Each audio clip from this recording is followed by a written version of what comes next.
러시아에서 6천 명 정도 들어가서 공연을 관람하는 공연장에 괴한들이 등장을 해서 총기를 난사했고 137명의 목숨을 앗아가는 일이 벌어졌습니다. 항상 세상에는 신문과 뉴스에 이런 끔찍한 사건들이 보도되는 것을 우리가 압니다.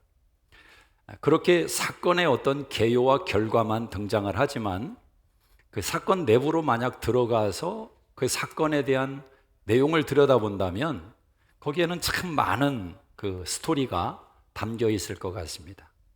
어떤 부모님은 자녀들의 공연을 축하하기 위해서 꽃다발을 사들고 공연장을 찾은 부모도 있을 것입니다.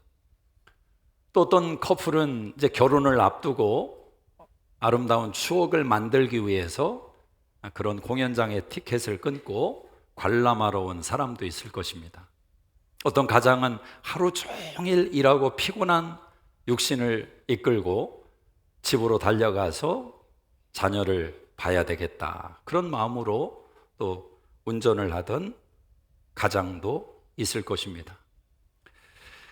그러나 이런 죽음 앞에 그들의 모든 인생의 스토리는 멈추게 되는 것입니다. 왜 이런 죽음이 일어나야만 하는가?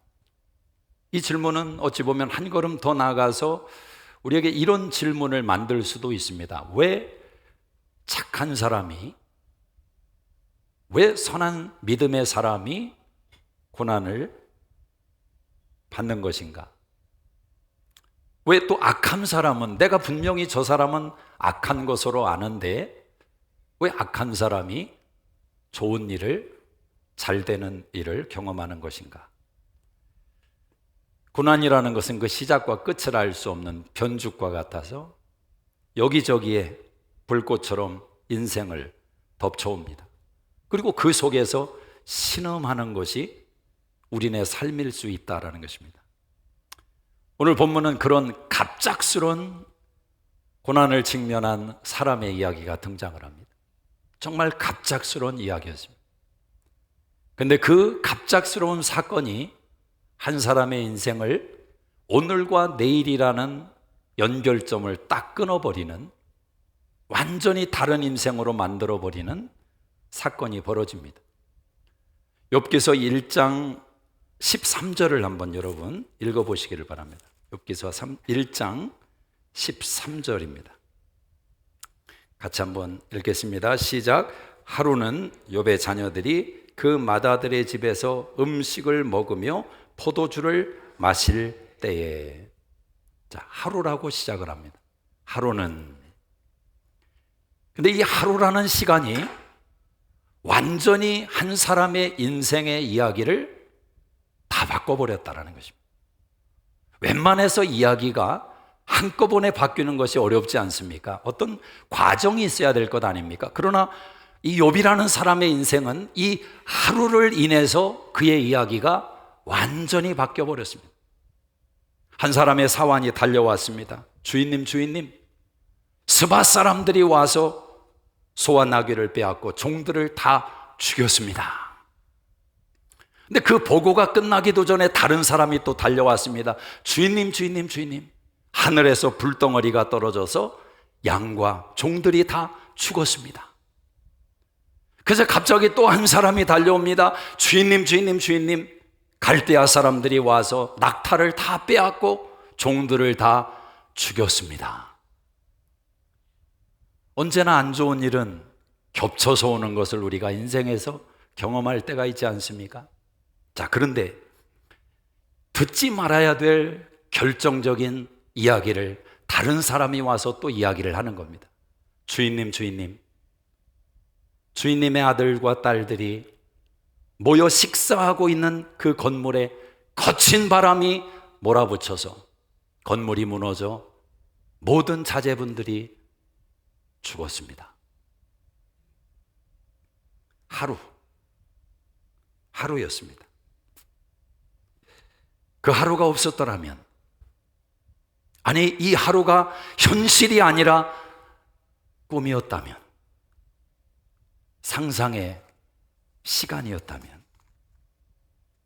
아마 어떤 분들은 인생을 살아가다가 욥과 같은 하루를 경험하는 사람도 인생 속에는 있습니다. 그래서 우리네 삶에 하루라는 시간 속에 아무 일이 일어나지 않고 평온하게 하루가 지나가고 있다는 것이 얼마나 감사한 일인지 우리가 다시 한번 하루의 시간을 점검할 필요가 있습니다. 자, 그런데 욥의 이 고난이 좀 불합리해 보입니다. 모순돼 보입니다. 이해가 되지 않아요. 왜냐하면 욥기서 1장 1절을 여러분이 읽어보시면 제 말을 이해하실 수 있습니다. 욥기서 1장 1절입니다. 같이 읽습니다. 시작. 우스 땅에 욥이라 불리는 사람이 있었는데 그 사람은 온전하고 정직하여 하나님을 경외하며 악에서 떠난 자더라. 자, 욥이 어떤 사람이라고요? 온전하대요. 정직하대요. 그리고 하나님을 경외하고 악에서 떠난 자라고 말을 합니다. 이런 사람이 복을 받아야지, 이런 사람이 저주를 받으면 되겠습니까? 아니, 하루라는 시간 속에 이와 같은 저주를 받을 만한 근거가 없잖아요, 아무리 봐도. 근데 욥의 고난은 여기서 끝나는 것이 아니라 이제 시작일 뿐이라는 겁니다. 그의 몸에 악창이 나서 질그릇 조각을 깨트려 가지고 온몸을 긁어대면서 괴로워하고 있습니다. 눈물샘이 멈추지를 않고 브레이크가 고장났습니다. 눈에서는 눈물이 계속 흘러내리고, 그러나 온몸에 가려운 이 악창을 인해서 또 손으로는 자기의 살을 찢어가는 이 욥의 고통을 생각해 보십시오. 자, 이런 상황 속에 마지막 남은 한 사람, 이 고난을 함께 동참하며 위로하며 격려하며 함께 이겨내야 될 사람, 유일하게 남은 그의 아내가 욥에게 비수를 꽂고 떠나는 것입니다. 당신의 하나님을 저주하고 죽어버려라. 평생 하나님을 섬긴다고 그렇게 요란을 떨었는데 당신이 섬기던 그 하나님이 어디 있느냐? 왜 내 자식들이 하루아침에 이렇게 되었느냐? 그 하나님이 어디 있느냐? 저주하고 죽어버려라. 욥의 곁을 떠나버렸습니다. 욥은 그 마지막 순간까지도 당신의 말이 어리석은 여자 같소, 하나님이 복을 주셨다면 화도 주실 수 있는데, 그는 입술을 굳게 지키며 말로 범죄하지 않았다고 성경이 말씀합니다. 욥의 소식을 들은 엘리바스, 빌닷, 소발이라는 세 명의 친구가 위로차 방문을 왔습니다. 그들은 생각했던 이상으로 욥의 현실을 직면하고 아무 말을 할 수가 없었습니다. 일주일 동안 밤낮으로 말 한마디를 내뱉지 못하고 욥의 고난을 지켜만 봐야 됐습니다. 그러나 우리가 아는 대로 욥기의 내용은 그렇게 끝나는 것이 아니라 이 세 명의 친구와 욥의 대화가 시작되는 것을 보여줍니다. 굳게 입술을 닫고 욥의 처참한 고난 앞에 침묵하던 이 친구들이 갑자기 욥의 입에서 나오는 말을 듣고 돌변하기를 시작합니다. 욥은 누르고 눌렀습니다. 마음에서 솟구쳐 오르는 하나님을 향한 적대감이, 원망이 왜 없겠습니까? 누르고 눌렀습니다. 어느 순간 더 이상 누를 수 없는 욥의 입술이 터져버리고 말았습니다. 내가 태어난 날이 없었더라면, 자기의 생애를 저주하기를 시작합니다. 지금의 삶이 얼마나 고통스러우면 내가 존재하는 이 자체가 원망스러웠겠습니까? 근데 욥의 친구들이 그 말을 듣자마자 욥에게 비수를 던지는 겁니다. 욥을 신문하기를 시작합니다. 오늘 우리가 읽은 19장의 욥의 이 항변을 만들어낸 빌닷이라는 친구의 말이 욥기서 18장에 기록이 되어 있습니다.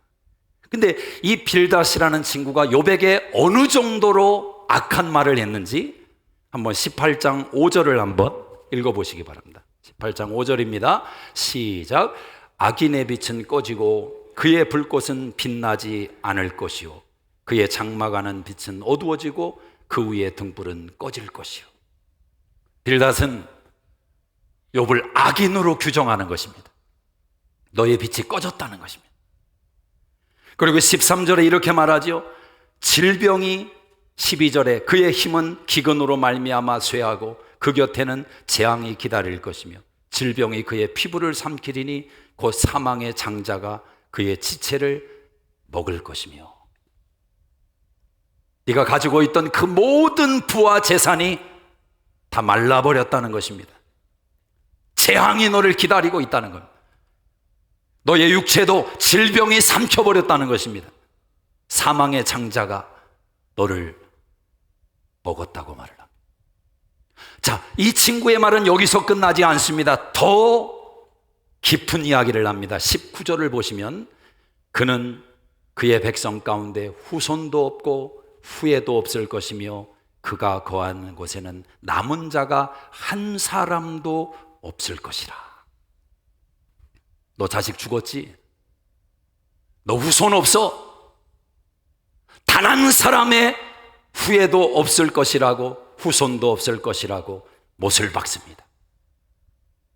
여러분, 사람이 이런 말까지 할 수 있을까? 욥의 친구들의 논리는 사실 이것입니다. 생각해보라. 욥, 생각해봐. 죄 없이 망한 자가 있느냐? 하나님은 신실하신 분이고 선한 자에게 복을 주시고 악한 자를 저주하시는데 너의 현실이 이 처참한 고난과 이 파멸 속에 놓여 있는 것은 네 속에 죄가 있기 때문 아니냐? 큰 죄가 숨겨져 있기 때문 아니냐? 어서 회개하라. 무릎을 꿇어라. 감히 어디 하나님께 항변하느냐? 근데 욥은 아무리 생각해봐도 이 친구들의 말이 마음의 움직임을 가져오지 않습니다. 아무리 곱씹고 봐도 도대체 내가 하나님 앞에 이와 같은 벌을 받을 만한 죄를 지은 적이 없다는 것입니다. 아니, 얼마나 큰 죄를 지으면 이 정도의 고통을 받을 수 있는가? 이것은 죄 문제가 아니다. 내가 하나님 앞에 범한 죄의 결과로 일어나는 일이 아니다. 그래서 욥은 21절에 이렇게 고백합니다. 나의 친구들, 나를 불쌍히 여기고 나를 불쌍히 여기라. 하나님의 손이 나를 치셨구나. 나를 불쌍히 여겨달라고 신음합니다. 나를 정죄하지 마. 이 힘들고 벼랑 끝에 한 발을 딛고 있는 당신들이 말하는 그 말 때문에 이제 떨어질 수밖에 없는 나의 처참함을 불쌍히 여기고 불쌍히 여겨달라. 하나님이 나를 치셨다. 친구들은 욥의 이 태도도 마음에 들지 않았습니다. 왜냐하면 욥이 하나님을 상대로 하나님이 잘못됐고 자기가 옳다고 말하기 때문입니다. 그래서 이 친구들은 욥을 몰아세우는 겁니다. 여러분, 종종 신앙 안에 좀 알고 있는 지식과 나름 열심히 있다는 신앙 때문에 고난받고 있는 사람들에게 자신의 잘못된 화살을 브레이크 없이 쏟아내는 사람들이 있을 수 있습니다. 자식이 죽었어요. 내가 말했잖아. 기도하라고. 욥의 친구들 아닙니까? 물론 신앙 속에서 어떤 고난과 어떤 역경 속에서는 신앙에 문제가 있고 연약함이 있기 때문에 어려운 일이 생겨요. 기도해야 돼. 그 말을 듣고 마음의 돌이킴을 가지고 하나님을 향해서 나아감으로 하나님을 찾고 구함으로 인생의 문제가 해결되는 경우도 많이 있습니다. 많이 있어요. 그러나 욥의 현실은, 욥의 고난은 그 공식에 들어갈 수 없는 고난이다라는 것입니다. 이 논리를 펴는 친구들 논리는 인과응보입니다. 인과응보. 하나님은 선인에게 복을 주시고 악인을 심판하신다. 근데 이 친구들의 마음속에는 사실 이런 마음도 있지 않았을까 생각합니다. 그거 봐, 욥 혼자 잘난 것처럼 자녀들의 죄를 대신 해결해 준다고 하나님께 제사를 드리고 그렇게 요란요란을 떨고 사람들에게 보기 좋게 비춰졌지만 내 그럴 줄 알았어. 우리가 모르는 죄가 있어. 숨겨진 죄가 있어. 이 친구들의 마음속에는 온통 욥의 현실을 재단하고 있습니다. 여러분, 기독교 신앙이 인과응보로 다 설명된다면 우리는 가장 큰 모순을 직면하게 됩니다. 십자가가 설명이 안 됩니다. 십자가. 예수님이 죽을 만한 죄를 졌습니까? 아니, 예수님을 재판했던 빌라도도 마지막 이 고백을 할 수밖에 없었습니다. 나는 이 사람에게서 죽임을 당할 만한 어떤 이유도 찾아내지 못했다. 이게 솔직한 빌라도의 고백이었습니다.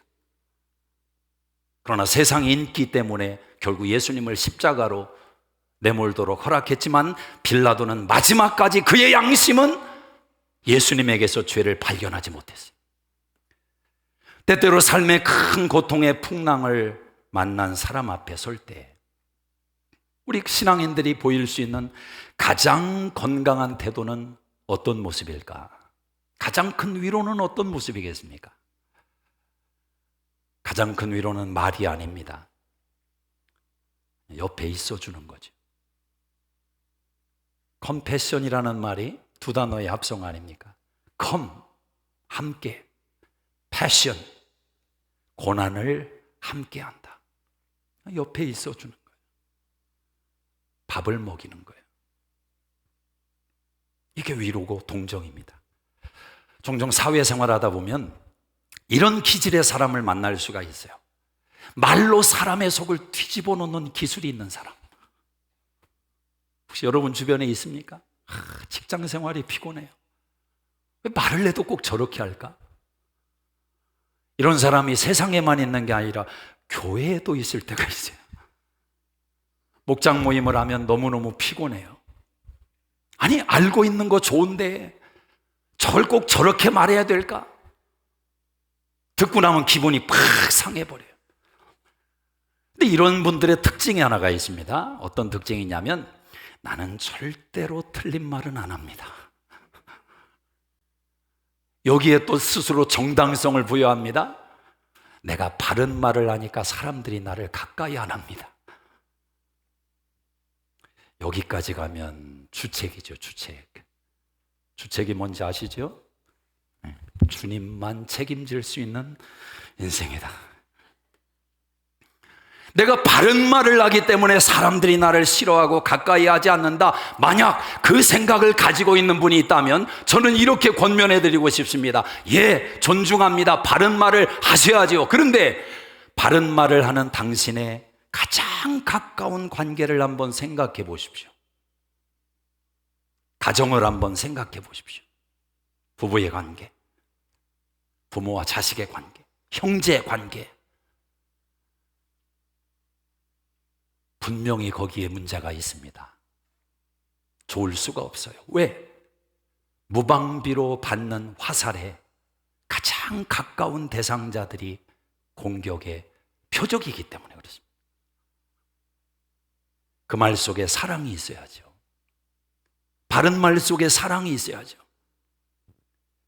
욥의 3명의 친구는 31장까지 욥을 공격하는 것입니다. 근데 욥을 당해내지를 못해요. 그때 나이가 어린 엘리후라는 사람이 가만히 침묵을 지키다가 의분이 생겼습니다. 내가 욥 저 사람의 생각을 꺾어봐야 되겠다. 그 엘리후가 등장을 해서 또 대화가 38장까지 진행이 됩니다. 그런데 38장에 폭풍 가운데 하나님이 나타나 욥에게 말씀을 대화를 할 것입니다. 하나님은 욥의 고난이 얼마나 힘들고 그의 아픔이 얼마나 고통스러운지 그런 이야기 나누지 않습니다. 욥아, 지금 네가 직면하고 있는 이 아픔이 너무너무 괴롭겠구나 위로하지도 않습니다. 하나님은 무슨 말씀을 하시느냐? 세 가지를 말씀합니다. 너 아느냐? 너 보았느냐? 너 어디에 있었느냐? 세 가지를 질문합니다. 네가 아느냐는 겁니다. 네가 보았느냐? 너 어디에 있었느냐? 산염소의 새끼 나는 때를 네가 아느냐?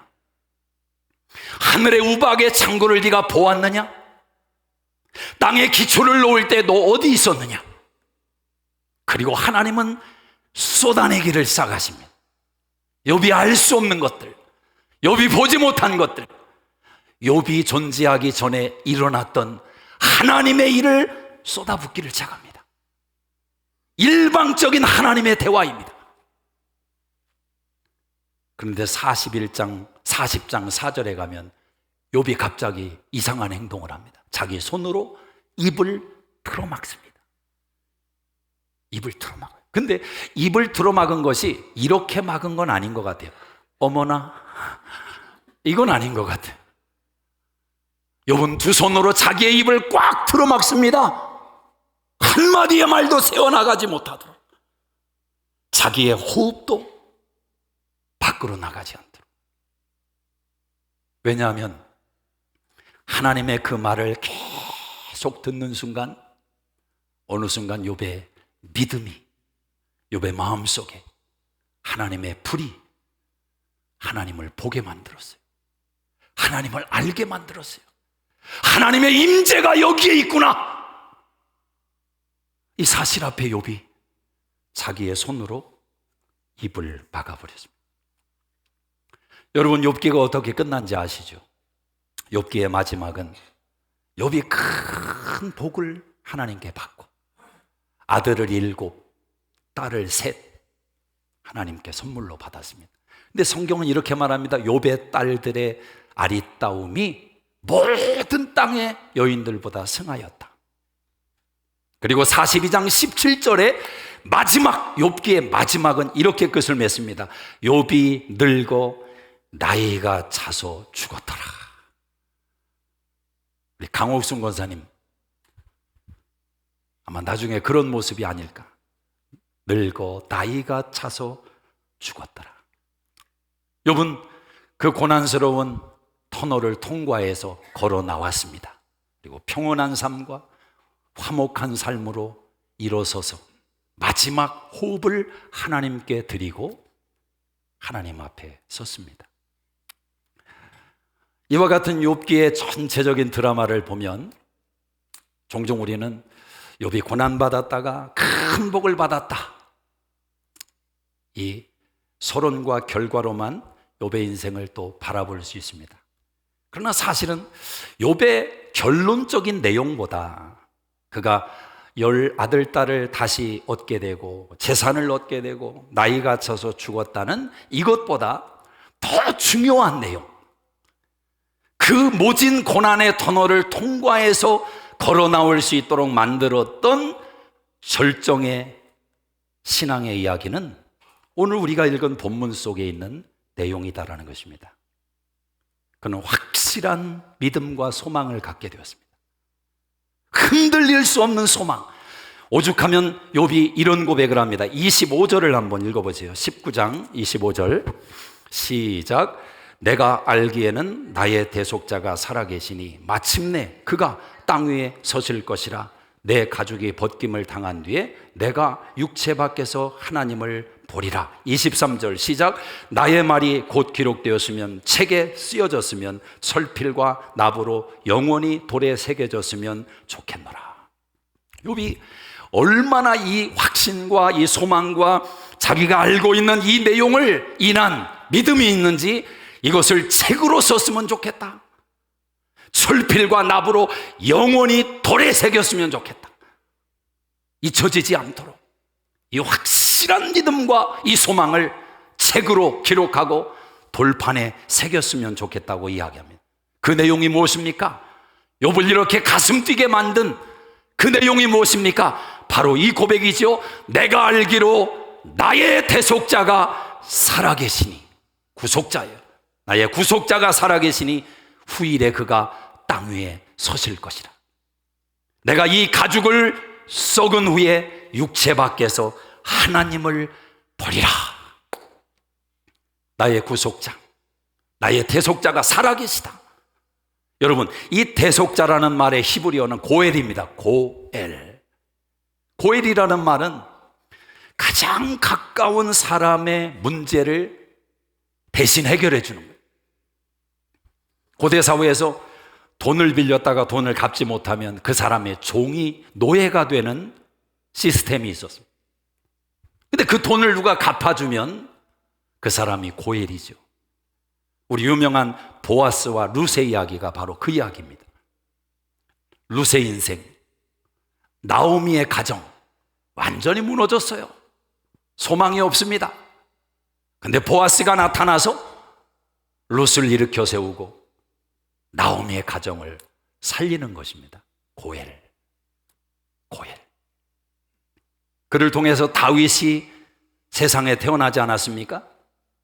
바로 지금 욥이 고백하고 있는 나의 구속자가 살아계시니, 이 말에 담겨 있는 큰 의미는 그가 예수 그리스도에 대한 고백을 하고 있다는 겁니다. 예수님에 대한 객관적인 지식이 없어요. 욥기는 언제 기록됐는지도 기록의 연수를 알 수 없을 만큼 오래된 책입니다. 근데 욥이 예수 그리스도가 살아계시다, 이 고백을 하는 거예요. 그분이 나의 모든 죄의 값을 대신 해결해 주실 것이다. 그분이 나의 고엘이시다. 나의 고엘이 설 것이라. 여러분, 나의 대속자가 살아계시다는 말이 어떤 의미를 담고 있습니까? 나의 대속자가 살아계시다. 내가 그분의 통치 안에 있다는 사실을 전제하고 있는 것입니다. 내가 하나님의 통치 안에 있습니다.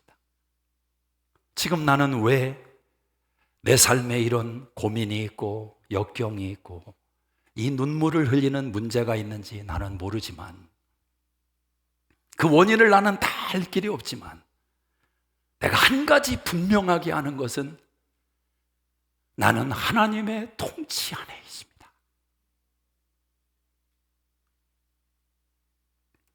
내가 전에는 주를 듣기만 하였지만 이제는 주님을 바라봅니다. 하나님의 통치 안에 있다. 욥의 세 명의 친구들과 욥의 결정적인 차이가 무엇일까? 똑같이 다 하나님을 이야기하는데 왜 이렇게 다를까? 욥의 친구들의 신앙은 하나님에 관해서 말하는 것입니다. 하나님에 관해서. 아는 지식이 많아요. 들은 풍월이 많아요. 욥아, 하나님은 이런 분이야, 하나님은 이런 분이야, 너 회개해, 너 잘못했어. 그 알고 있는 지식으로 무자비하게 욥을 때리는 것입니다. 그런데 욥은 하나님에 관해서 말하는 것이 아니라 하나님에게 말하는 것입니다. 하나님에게. 하나님, 나 이해할 수가 없어요. 왜 나의 삶에 이런 고난이, 이 고통이 임한 것입니까? 하나님, 내가 참아보려고 했지만, 견뎌보려고 했지만 하나님, 이건 아니잖아요. 가축이 빼앗긴 거, 죽은 거 이해해요. 하나님, 왜 내 자식들을 다 데려가십니까? 하나님 계세요? 여러분, 이렇게 기도하고 이렇게 나가는 것이 거룩하지 못한 겁니까? 감히 하나님 앞에 그런 말을 하느냐? 경망스럽게. 욥의 친구들의 항변이죠. 그 친구들은 하나님에 관해서 이야기하니까. 그러나 지금 욥은 하나님에게 말하는 거예요. 하나님, 나의 구속자가 살아계시니, 살아계신 하나님께 말하는 거예요. 제가 초등학교 5학년 때로 기억을 합니다. 아침에 식사를 하는데, 옛날에는 부엌에서 식사를 준비하면 이제 안방에 탁 그 밥상을 펴고 식사를 했죠. 대식구가 있으니까 밥상에 항상 2개를 폈어요. 근데 제가 6남매 막내인데 항상 아버지 앞에 제 밥 먹는 자리를 갖게 되었어요. 근데 하루는 식사를 하는데 저희 아버지가 무슨 말씀을 하셨는데 제 기분이 확 상해버렸어요. 근데 무슨 얘기인지는 기억이 하나도 안 나요. 어떤 내용인지도. 하여튼 그냥 느낌으로만 기분이 팍 상했어요. 그래서 제가 밥 먹던 숟가락을 탁 탁자에 때려놓고 밖으로 나갔어요. 무슨 얘기를 했길래 내가 그랬을까? 아무리 기억을 해보려고 해도 기억은 안 나요. 근데 그렇게 했어요. 근데 저희 아버지가 소리를 친 것도 아니고 아무 느낌, 그 뒤에는 그냥 아무 정적의 기억만 있어요. 저희 아버지가 그렇게 반응하셨어요. 가만히 이렇게 연수를 계산해 보니까 그때 저희 아버지 나이가 지금 저보다 훨씬 어리더라고. 훨씬 젊으실 때더라고. 지금 마냥 제 딸이 밥을 먹다가 식탁에 탁 숟가락을 놓는다면 저는 저희 아버지처럼 못할 것 같아요. 난리 날 것 같아요. 근데 그 생각을 하는데 가끔 저는 벌써 오래전이죠. 2011년에 돌아가신 아버지가 생각날 때가 있어요. 제가 뭐 가보지 못한 부분도 있고. 근데 제가 밥상에 탁 숟가락을 놨던 그 아버지. 그것도 아빠가 있으니까 할 수 있는 거예요. 아빠가 계시니까 반항도 해보는 거예요. 원망도 해보는 거예요. 할 수가 없어요. 가끔 자녀들이 속상한 말을 할 때, 종종 그런 때가 있죠. 사춘기 지나가는 아들들이 엄마 아빠의 마음에 비수를 꽂는 말들. 어떻게 이게 내가 난 자식인가? 이런 말을 내가 얘한테 들어야 되나? 자식 키우면서 한두 번 그런 과정 다 있다고 하십니까? 근데 여러분, 그 말도 여러분이 살아있으니까 듣는 거예요. 여러분의 자녀도 여러분이 살아있으니까 그런 말도 하는 겁니다. 나의 구속자가 살아계시니. 욥은 그 하나님에게 말하는 거예요. 머리 하나님이 아니라 살아계신 하나님. 지금까지 내 인생을 지켜보셨고 나와 동행하셨고 내 눈물을 아시고 내 기쁨을 아시고 그 모든 것을 통치하신 그 하나님. 그 하나님에게 말하는 거예요. 그래서인지 야고보서 5장 11절에 보면 이런 말씀이 있습니다. 너희가 욥의 인내를 알았은즉 그의 결과도 보았다. 성경은 욥의 인내를 칭찬하더라고요. 왜 그런가 봤더니 하나님의 통치하심을 믿기 때문에 욥이 인내했던 것 같아요. 나는 다 알 수가 없지만 하나님 안에 내가 들어가 있음을 고백하는 거죠. 이렇게 견딘 사람들은, 여러분 삶 속에서 인내한 사람들은 나중에 이런 고백을 하게 됩니다. 장표야, 그때 잘 참았어. 잘 인내했어. 수고했어. 참은 사람은 이 고백을 듣게 돼요.